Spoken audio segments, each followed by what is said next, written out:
Coming up, best friends of Alexis Thompson are heartbroken after their best friend was killed in a car accident yesterday. Coming up, we'll hear from those friends who say Alexis was a sweet and loving person. 4 men are now charged with murder in Anderson County for the 2015 shooting death of an 18-year-old Lexington man. Several days after a sinkhole was filled, it collapsed again, but officials are taking a wait-and-see approach to see what the rain does as forecast this week.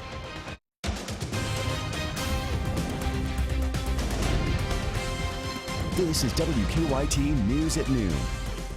Good afternoon from WKYT News. I'm Bill Bryant. And I'm Barbara Bailey. Grief counselors are at George Rogers Clark High School in Winchester today, helping students cope with the loss of a former classmate. Difficult circumstances there. State police say 19-year-old Alexis Thompson crashed into a fence on Clintonville Road in Bourbon County this weekend and was killed. Thompson graduated from GRC last year. WKYT's Mike Byer is in Clark County with more on how she's being remembered in our top story at noon. Close friends of Alexis Thompson say their best friend was a sweet and loving person who loved life. She was always a shoulder that I could cry on and somebody I could turn to if I ever needed someone to talk to. Taylor Pace says she's been best friends with Thompson since middle school. Pace says her best friend was a kind, loving person who could light up any room with her smile. She says she was at the store with her mom yesterday when she received the terrible news that her best friend had been killed in an accident. The crash happened yesterday morning on Clintonville Road in Bourbon County. KSP says Thompson lost control of her car and took out a fence. They say a piece of the fence came through the windshield, killing her. Now that she's gone, Pace says looking back at all of the good times they spent together will help ease her pain. She was in my group for our senior trip, and we stayed in the same room together for a week, and we rode the bus together to and from New York City. We did everything together. Now, Alexis's friends say they'll never get over the pain of losing their friend, but they say to help ease the pain, they'll help each other and will do everything they can to keep the memory of their fallen friend alive. In Winchester, Mike Byer, WKYT. Mike, thank you. And police say Thompson was on her way to work at the Bourbon County Hospital when she crashed. Investigators still are not sure why she lost control of her car. The search is continuing at this noon hour for a missing Southern Kentucky teenager. The Laurel County Sheriff's Office has issued a golden alert for 13-year-old Micaela Mayfield. She was last seen around 1 o'clock this morning at her home on McNew Lane, south of London. Police say she may want to hurt herself. 4 people are now charged in the shooting death of a Central Kentucky teenager. William Edwards and Kenneth Berry II are both charged with murder, along with Antoine James and Kendall Berry. Police say the men shot and killed 18-year-old DeMichael Bolton outside Eagle Lake Convention Center in Anderson County back in October. WKYT's Hillary Thornton has more on their arrests in this Crime Tracker report. I just took a look at the arrest citations for 4 different people here at the Anderson County Courthouse. All are now facing a murder charge for the 2015 death of 18-year-old DeMichael Bolton. Back in October, Kentucky State Police say they were out on a traffic stop near where a Kentucky State University homecoming after party was going on in Lawrenceburg. That is when they heard multiple gunshots and rushed over to the parking lot at the Eagle Lake Convention Center. There they found the 18-year-old from Lexington shot and killed. Now William Edwards and Kenneth Berry, who were already in the Fayette County Detention Center, along with Antoine James and Kendall Berry, are arrested for the crime. 2 other men are also mentioned in the arrest citations that say investigators found the 6 men to be responsible for the murder through video. Troopers say in that video, both Edwards and Kendall Berry are seen shooting a handgun around a group of people. Now, in addition to the murder charge, Edwards and Berry are also facing charges of wanton endangerment, first degree, and possession of a handgun by a convicted felon. In Anderson County, Hillary Thornton, WKYT. Now, the suspects will be back in court for arraignment June 9th. Well, it's another chilly spring day with a mix of sunshine and some clouds that'll be going on throughout the afternoon hours. Our next chance of showers and storms, though, will be overnight and especially heading into tomorrow morning.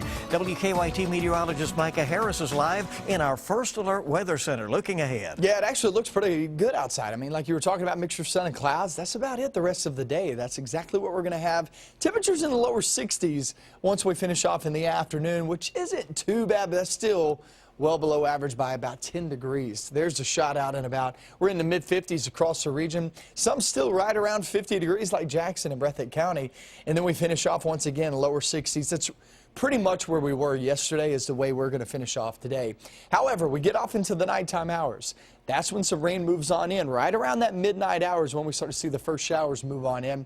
And then it really becomes soggy overnight and into tomorrow. But there are some dry days in the forecast and some wet days. Actually, more dry days than wet. I'm going to show you which days has the best chance coming up. All right, for one, so we have that going in the right direction. Thank you, Micah. Crews are taking a wait-and-see approach to a sinkhole that is in danger of swallowing up a central Kentucky home and maybe even the road it sits on. The hole on Fork Church Road in Garrett County has grown to more than 30 feet deep and 30 feet wide.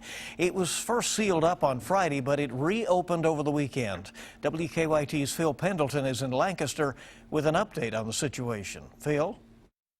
And the property owner says that he's simply taking a wait-and-see approach to see what they're going to do from the precipitation that is forecasted for this week. Now, we were here Friday as dozens of dump truck loads were used by the Garrett County Road Department to fill in the hole because of its proximity to Fork Church Road. But Saturday, it collapsed again. Property owner Harlan Bratton says they believe rain caused the problem, and they want to see what rain for this week does before they try to fill it again.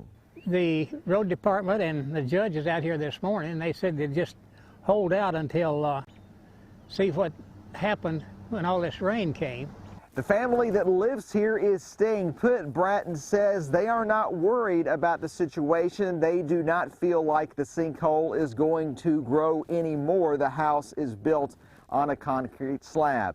In Garrett County, Phil Pendleton, WKYT.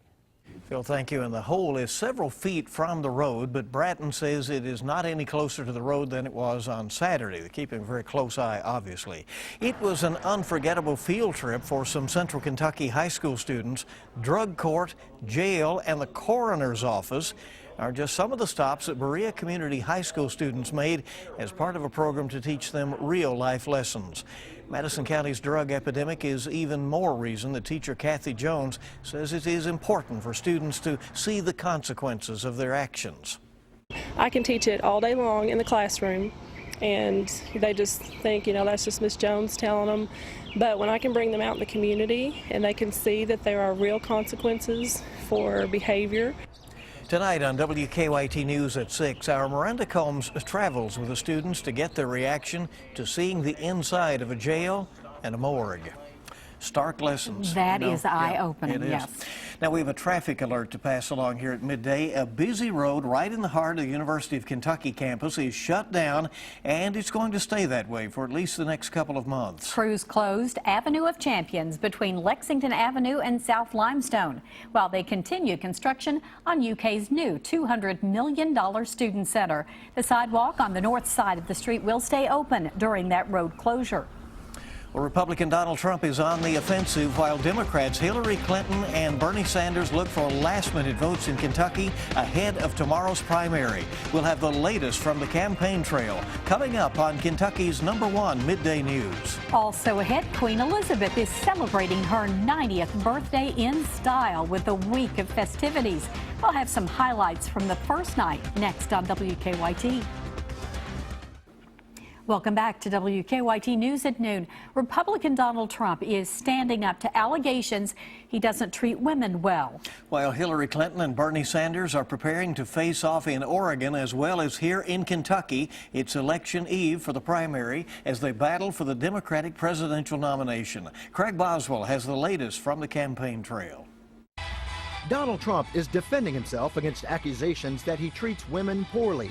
The New York Times interviewed more than 50 people for its Sunday article that claims the businessman in the past has shown a pattern of unwelcome romantic advances, unending commentary on the female form, a shrewd reliance on ambitious women, and unsettling workplace conduct.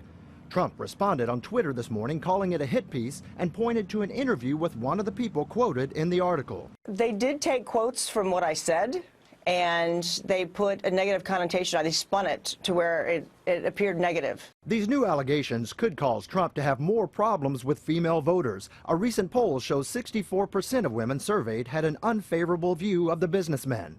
Trump's likely opponent, Hillary Clinton, has promised to play up the so-called women's card and has made female equality a centerpiece of her campaign. We have to guarantee equal pay for women's work. That is something that is long overdue. But before Clinton can take on Trump, she has to defeat Bernie Sanders, who has now won the last two primaries and wants Democratic superdelegates to switch their support to him. If they want the strongest candidate to defeat Donald Trump, Bernie Sanders is that candidate. Sanders is poised to do well in tomorrow's elections in Oregon and Kentucky.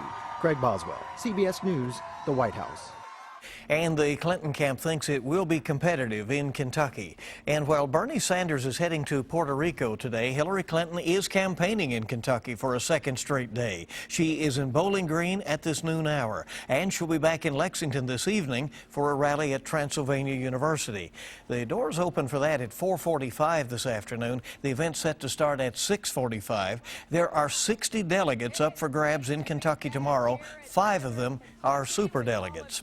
Now, the polls in Kentucky will open at 6 o'clock tomorrow morning, and we'll have complete primary election coverage throughout the day here on WKYT. 60 Minutes has said goodbye to longtime journalist Morley Safer, a fixture on the CBS News magazine for all but 2 of its 48 years. Safer's first report was back in 1970 on the training of U.S. Sky Marshals. Last night's hour-long tribute marked the close of a 61-year career for Safer, the longest ever run on primetime television.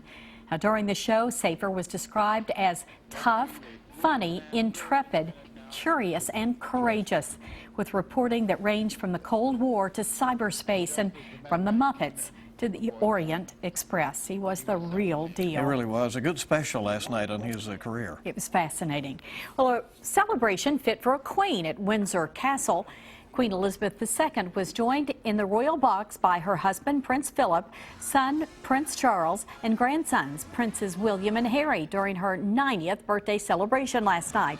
The show featured famous performers and singers, some 900 horses to keep the equestrian-loving queen entertained, and a humongous birthday cake. The Queen turned 90 April 21st, making her the longest-serving British monarch in history. Celebrations will stretch into June with a street party for 10,000 guests in front of Buckingham Palace. Lexington police are searching for an RV that someone used as a battering ram this morning when they stole it. Now, your zone-by-zone forecast with meteorologist Micah Harris. Clouds are moving overhead, and none of those clouds really putting off a lot of rain. We mentioned this early this morning that there's only a very slight chance to see a passing shower or a sprinkle during the daylight hours. Most of it comes during the nighttime hours. You can see that down toward the southern half into the Cumberland region. There is a possibility some of those sprinkles will reach the ground, but for the most part, we stay dry the rest of the afternoon. Temperatures there around 50 degrees in Jackson. Frankfort coming in at 55 and Lexington coming in at 56, and look down toward Laurel County. We're holding on to the mid-50s. By the afternoon, the rest of the afternoon, we're actually in the lower 60s. Night rain, that's when that rain moves on in. It's overnight and into tomorrow. It's pretty widespread too. Let me take you hour by hour. Let me show you this on what we can expect. Rest of the afternoon, like I was talking about, a sprinkle is possible. That's about it.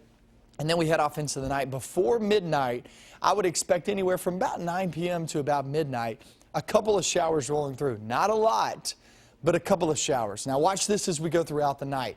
It becomes very widespread overnight and into tomorrow morning. Trying to get up and head out and about. It's not going to look like anything like this morning. It'll actually look pretty rainy, especially along that 64 corridor and northbound. That is your best bet of rain for tomorrow. That's your best chance, and it's not your only chance. Look south. You still have that opportunity here is 8 a.m. as you're walking out the door. Remember, most kids are out of school, but say they go to a private school or whatever it may be, somebody's coming to pick them up, you're taking them to school, just know it's going to be pretty wet, pretty rainy. Once we travel off into the afternoon, that front extends northbound, and you'll have about a 40% chance of rain toward the afternoon, as opposed to about an 80% chance tomorrow morning. But look at this toward the afternoon. Look at this front, okay? All depends on where the front's located. Front's located right across central zones tomorrow. On this particular model, I will tell you this, earlier this morning, it was actually sagging just a little bit farther south than it is, so we'll have to watch the trend on that. But this is what I want to show you. 52 Covington tomorrow afternoon, 59 Maysville, now looks southbound. Richmond all the way to London and Monticello, 72 degrees. Middlesboro coming in Bell County at 74 degrees. So you're talking about cooler conditions northbound, much milder conditions southbound. That is that front as it ejects northbound. Let's talk about your 7-day forecast, because today it's really not all that bad. It's mainly dry today, tonight into tomorrow. That's when that rain moves on in. It's pretty widespread during the morning hours, spotty in toward the afternoon. None of this on the screen looks like any opportunity for severe storms. There's some good news. I mean, you may get a couple of rumbles out of this, but for the most part, this is going to be showers moving on in, moderate to heavy showers. And then you look toward Wednesday, most of that moves on out, guys, during the morning hours. Afternoon looks pretty good. Thursday looks pretty good, but Friday and Saturday, you better have backup plans right now, because it looks pretty soggy on those 2 days. And get that mowing done in the middle of the week. That's right, absolutely. All right, Thank you. We're coming back on WKYT with sports in just a moment. A big honor for a former Wildcat. And Coach Cal's vision of the future. Dave Baker next with sports. Checking stocks as we head to break this afternoon. The major market indicators are way up at midday.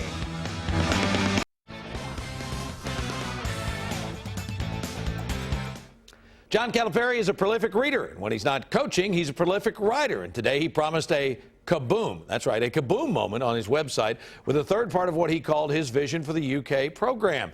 That prediction coming a week after everyone on the sporting planet believed he took a shot at Duke, a charge that Cal publicly denied. The big takeaways as I saw them from today's part 3. Make Rupp Arena the preeminent home court advantage in basketball. Cal says Rupp needs to be about more than just the game. He then said, quote, our next challenge is to chase UCLA's 11 titles. I hope you understand that it's going to be very difficult. We've won 8 titles since 1948, and now we're going to try to win 4 more. This could take more than a decade, but so what? Let's chase it, end quote. And finally, what I believe most importantly was in this deal today, one thing has become very clear to me. I've gone from the business of basketball to the business of helping families. That's just not the fancy line used in a recruiting pitch. It's the truth. That's why I'm here, and that's what's allowed me to do this. As long as I feel like I can continue to help families, why not keep going? And the Big Blue Nation said, thank you, Brad Calipari. A news conference just underway in Minneapolis to celebrate what was officially announced earlier today. Former Cal pupil Karl Anthony Towns is the NBA Rookie of the Year. Towns is the first player since Damian Lillard in 2013 and just the 5th in history to win the award unanimously. The former Wildcat was impressive in his first season as a pro, averaging 18 points, 10 rebounds. He also won the Rookie of the Month award for 6 straight months from November to April. Towns is Kentucky's first ever NBA Rookie of the Year, one of only a handful of NBA players to play in all 82 games. And finally, a feud simmering since Jose Bautista's bat flip in last year's AL Division Series boiled over. Brawl, the final game of the series between the Rangers and Blue Jays, Bautista and Odor. And how about Odor of the Rangers? Watch this. Hey, that's not pushing and shoving right there. That is a straight right, Micah Harris. Talk about the Toronto Slugger. The Toronto Slugger got slugged. Players from both sides were ejected. There are like 8 guys that got thrown out. Teams rushed the field. Umpires needed about 10 minutes to restore order. One of the managers had already gotten kicked out. He was back, so he'll get fined even more.